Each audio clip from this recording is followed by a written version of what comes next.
আসসালামু আলাইকুম রহমতুল্লাহি তাআলা ওয়া বারাকাতুহু।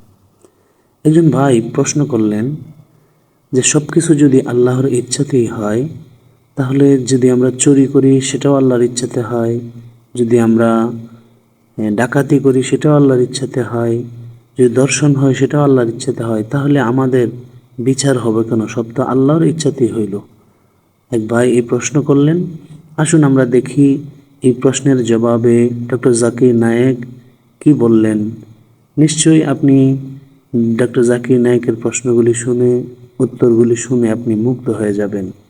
আর যদি আমাদের এই ডক্টর জাকির নায়েকের প্রশ্ন উত্তরগুলি আপনার ভালো লাগে, তাহলে অবশ্যই আমাদের চ্যানেলটি সাবস্ক্রাইব করে আমাদের পাশেই থাকবেন ইনশাআল্লাহ।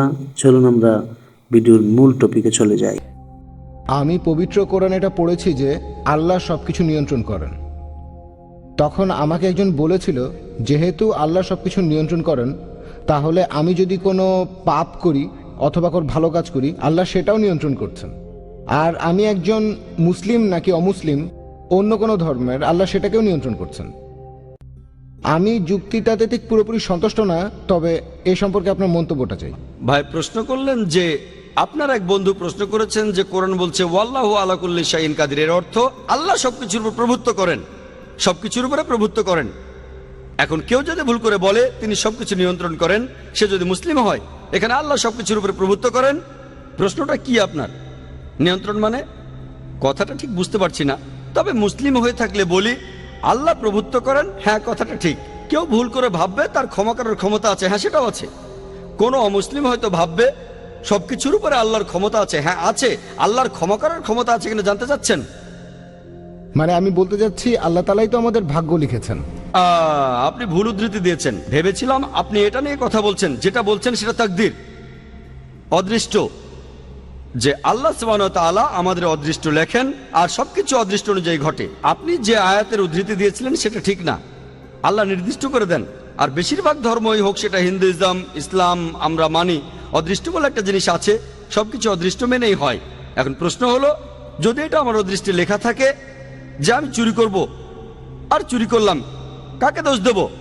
আল্লাহ। আল্লাহ অদৃষ্টে লিখেছেন আমি চুরি করব, সেজন্য চুরি করেছি, কাকে দোষ দেব? আল্লাহকে। নিজেকে দোষ দেবো কেন? যদি আমার অদৃষ্টে লেখা থাকে যে আমি মানুষ খুন করব, যদি অদৃষ্টে লেখা থাকে আর খুন করি, কাকে দোষ দেব? আল্লাহকে দোষ দেব। যদি আমার অদৃষ্টে লেখা থাকে আমি অমুসলিম হব, অমুসলিম হলাম, কাকে দোষ দেব? আল্লাহকে। তাহলে আমি দোজখে যাব কেন? ভাই আমরা কদর অর্থাৎ অদৃষ্টে বিশ্বাস করব, কিন্তু মানুষ এটাকে বুঝতে ভুল করে যে এই অদৃষ্ট কি। আর যেমন ধরেন, একটা উদাহরণ দিচ্ছি, ধরেন একটা ক্লাস, সেখানে 100 জন ছাত্র আছে, আর বছরের শেষ দিকে ফাইনাল পরীক্ষার আগে টিচার বললেন তুমি হবে ফার্স্ট ক্লাস ফার্স্ট, তুমি পাবে সেকেন্ড ক্লাস, আর তুমি ফেল করবে। তারপর ফাইনাল পরীক্ষা হলো, পরীক্ষা শেষ, রেজাল্ট বের হলো, প্রথম জন ফার্স্ট ক্লাস ফার্স্ট হলো, পরের জন সেকেন্ড ক্লাস, আপনি ফেল করলেন। উদাহরণ দিচ্ছি, কিছু মনে করবেন না। এখন আমি আপনাকে প্রশ্ন করি, যে ছেলেটা ফেল করেছে, যে ছাত্রটা ফেল করেছে, সে কি টিচারকে বলবে যেহেতু আপনি বলেছিলেন সেজন্য ফেল করেছি? আপনি কি টিচারকে দোষ দেবেন? না। যেহেতু টিচার 1 বছর পড়িয়েছেন, তিনি জানেন যে এই ছাত্রটা খুব মনোযোগী, ঠিকমতো পড়াশোনা করলে সে ফার্স্ট ক্লাস ফার্স্ট হবে, সেকেন্ড ক্লাস, এটা ফাঁকিবাজ, ঠিকমতো লেখাপড়া করে না, ফেল করবে। টিচার অনুমান করেছিলেন বলেই কি তাকে দোষ দেবেন? না। একইভাবে আল্লাহ সুবহানাহু ওয়া তাআলা, তিনি এই টিচারদের চাইতে অনেক বড়, তার আছে ইলমে গায়েব, তিনি ভবিষ্যতের কথাগুলো জানেন, তিনিই হলেন সবচেয়ে বড় টিচার। তবে আল্লাহ তাআলা, তার রয়েছে ইলমে গায়েব, তিনি জানেন যে ভবিষ্যতে কি হতে যাচ্ছে, আল্লাহ তাআলা আগেই সেটা লিখে রাখেন। যেমন ধরেন একটা রাস্তার সামনে দাঁড়ালেন, 5টা রাস্তা, 1 2 3 4 5, আপনি যে কোনো একটা বেছে নেন, বেছে নিলেন রাস্তা নম্বর 2। এখন আল্লাহ আগে থেকেই জানেন যখন এই লোকটা ক্রস রোডের সামনে আসবে সে বেছে নেবে 2 নম্বর রাস্তা, আল্লাহ আগে থেকে সেটা লিখে রেখেছেন। এই লোকটা যখন এখানে আসবে সে বেছে নেবে 2 নম্বর রাস্তা, আল্লাহ লিখেছেন বলে এটা হচ্ছে না, কিন্তু এমনটা ভবিষ্যতে হবে বলে আল্লাহ আগে থেকে লিখে রেখেছেন। বুঝতে পেরেছেন? আল্লাহর আছে ইলমে গায়েব। ধরেন আপনি পাশ করলেন কলেজ থেকে, হতে পারেন ডাক্তার অথবা হবেন ইঞ্জিনিয়ার, আপনি ঠিক করলেন ডাক্তার হবেন। এমন না যে যেহেতু আল্লাহ লিখে দিয়েছেন তাই আপনি ডাক্তার হবেন। আল্লাহ জানেন কলেজ থেকে পাশ করার পর আপনি ডাক্তার বা ইঞ্জিনিয়ার হতে পারেন। আপনি সব সাবজেক্টে ভালো নম্বর পেয়েছেন, পিসিবিএম, ফিজিক্স, কেমিস্ট্রি, বায়োলজি আর ম্যাথ, ভালো নম্বর। আপনি ঠিক করলেন ডাক্তার হবেন।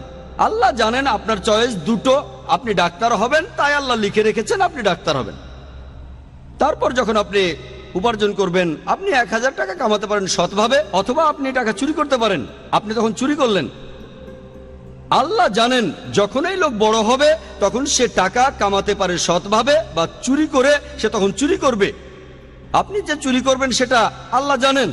আপনার বয়স যখন 25 বছর হবে তখন আপনি চুরি করবেন, আল্লাহ আগে থেকে জানেন তাই লিখে রেখেছেন। আল্লাহ লিখেছেন বলে আপনি চুরি করছেন এমন না, যেহেতু আপনি চুরি করবেন তাই আল্লাহ লিখে রেখেছেন। বুঝতে পেরেছেন? তাহলে অদৃষ্ট হচ্ছে যেটা আল্লাহ তাআলা লিখে রেখেছেন। কিছু জিনিস ফিক্সড, কে কখন জন্মাবে ইত্যাদি, তবে বাকি জিনিসগুলো এমন না, আপনি ঠিক করবেন। সেজন্য আল্লামা ইকবাল বলেছেন, খুদ কো কার ইতনা বুলন্দ क्या तकदीर के पहले अल्लाह अपने बंदे से खुद पूछे बता दे राजा क्या है। অর্থাৎ নিজেকে এতটাই মহান বানাও যে অদৃষ্ট লেখার আগে আল্লাহ নিজে জিজ্ঞাসা করবেন তার বান্দাদের যে তোমার ইচ্ছা কি। এটা একটা শায়েরি। তাই আমাদের কাজগুলোর দায় আমাদের, সব দায় আমাদের। কেউ যদি বলে আমি পাপ করেছি, কাকে দোষ দেবেন? তাকে দোষ দেবেন। আল্লাহ আমাদের সুযোগ দিয়েছেন, এই যে নির্দেশনা, এটা মানুন, মেনে চললে ভালো, না মানলে দায় আপনার। একইভাবে কোনো অমুসলিম, সে যে মুসলিম না, দোষটা কার? আমাদের নবীজি মুহাম্মদ সাল্লাল্লাহু আলাইহি ওয়াসাল্লাম বলেছেন, প্রত্যেক শিশুই দ্বীনুল ফিতর নিয়ে জন্মায়।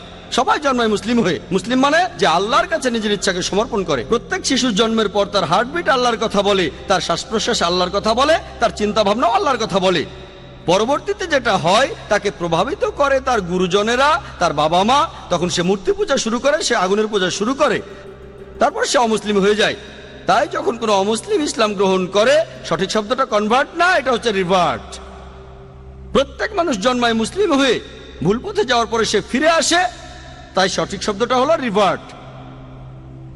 তাহলে আপনারা অমুসলিম বন্ধুকে বলেন, এই যে এই নাও কোরআন, এটা মানো, তোমার সামনে তো মুসলিম হওয়ার সুযোগ আছে। তাকে বোঝান, কোরআন পড়েন, মেনে চলেন। যদি বুঝতে অসুবিধা হয় আমাকে জিজ্ঞেস করেন, আমাকে জিজ্ঞেস করতে না পারলে IRF-এ এসে জিজ্ঞেস করেন, তারা সাহায্য করবে। এই কোরআনটা নেন। আপনি এমন কথা কোনো অমুসলিমকে বলতে পারবেন না যে মুসলিম হতে পারবে না।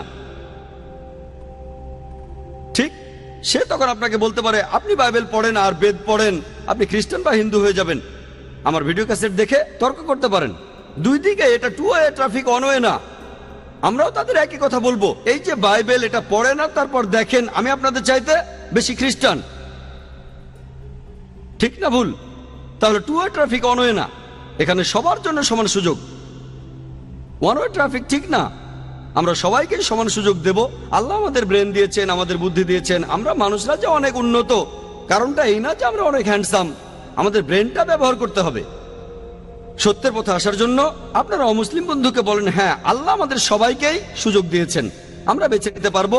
তবে আল্লাহ আগে থেকেই যে এই লোক কোরআন পড়ার পরে মুসলিম হবে কিনা, প্রথম জন, দ্বিতীয় জন, এখন আল্লাহ জানেন প্রথম জন মুসলিম হবে, দ্বিতীয় জন হবে না।